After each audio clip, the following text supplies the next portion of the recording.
Heavy spoiler alert for the ones that haven't seen the movie Venom: The Last Dance, because here in this video we will showcase the symbiotes that survived after the ending of the movie and whether or not Venom is still alive.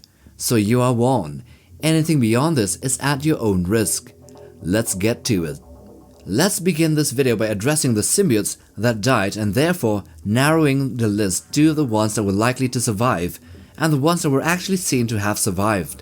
So beginning with Mulligan's symbiote, which was a strange one and definitely not Toxin, it had a serpentine lower half and died protecting Venom and was consumed by the xenophage, making it the first one to be killed in the movie. Then the white symbiote that many mistook for anti-Venom is more likely to be Silence, since anti-Venom is a way more complex creature and an evolution of the symbiotes on Earth. Anyway, she was tapped and consumed by the xenophage inside Area 55.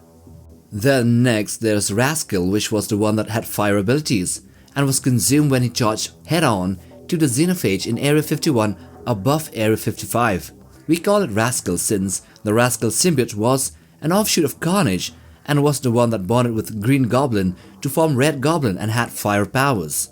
Since Carnage is dead in this timeline, maybe an offshoot of him survived as Rascal. Or it might just be Big Mother, or just an original one from the movie, who knows. Then we have the Mud Brown symbiote, which is generally accepted to be Phage, and he died due to General Strickland firing a high explosive rocket right at him and the xenophage in their struggle over at Area 55. Then one of the last symbiotes to be seen dying was in the mouth of a xenophage and was one of the two symbiotes that bonded to form hybrid. They were forcibly separated and then one of them was consumed by the second xenophage that entered the battle. Then lastly amongst the ones that were seen dying was the green symbiote with the many tentacles and tendrils, which is called Lasher, and rightly so since in Absolute Carnage, the Lasher symbiote bonded with a girl named Sadie.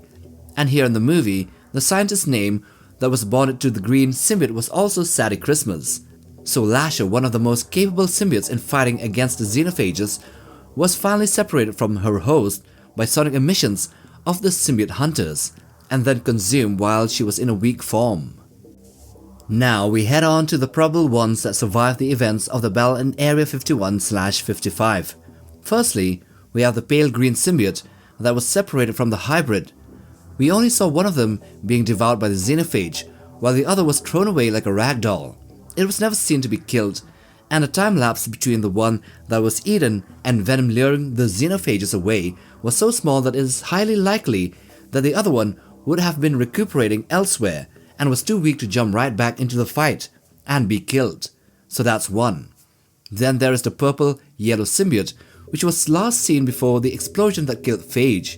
It was not seen again in the fight, which may point to it also being weakened by the explosion, but not killed.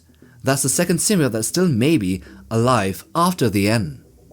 So one that was actually seen till the end of the fight was Agony, and although she was not named in the movie, the lead scientist of the Imperium Project, Pain, ended up bonding with a purple symbiote that looks very much like Agony from the comics. Very similar, almost like it's the same thing. Dr. Pain merges with the symbiote to save Sadie Christmas, and here she has super speed, which ties back to Pain's childhood when she and her brother were struck by lightning, and maybe that gave her dormant super speed.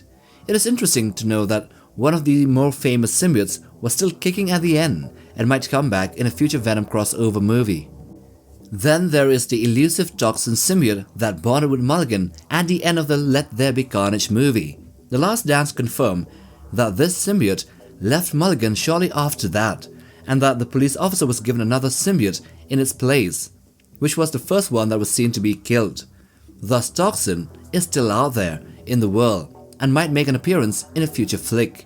This red and black symbiote was born from Carnage as the 1000th symbiote in its lineage, and Toxin was feared to be the strongest and the most dangerous of their race by both Carnage and Venom. Why? Because every successive generation of symbiote is touted to be a magnitude more powerful than their parent. And since Carnage is seen to overpower Venom, it is therefore safe to assume that Toxin is also a level up above Carnage, and therefore 2 levels up above Venom. Now we come to the all-black Necrosword. This proto-symbiote definitely survived since it was with Knull in the entire time in the prison planet of Klyntar for the entirety of the events of the movie. This is Knull's most powerful weapon in all of Marvel, and it is called the All-Black the Necrosword, which is a sword-shaped symbiote formed from his own dark living abyss and imbued with his own essence, which essentially makes it the principal equivalent of the One Ring of Sauron in this universe. It also has enough power to slay even the most powerful gods and celestials, so the All-Black is still alive and well for now. And lastly, Venom The Last Dance made it clear that the death of either Venom or Eddie would destroy the codex and thus end Knull's hopes of breaking out of his prison. At the end of the battle in Area 51, Venom entraps the other xenophages and goes out in this intense acid bath scene that exploded in a huge fireball, killing him and also the xenophages as well as General Strickland.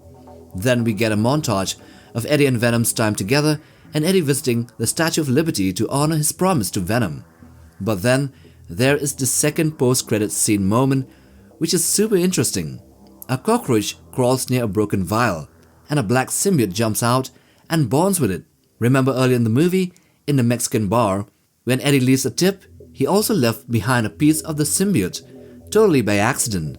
Not too long after that, Rex shows up at that bar, finds the leftover symbiote and then puts it in a vial, and then even drags the poor bartender in for questioning.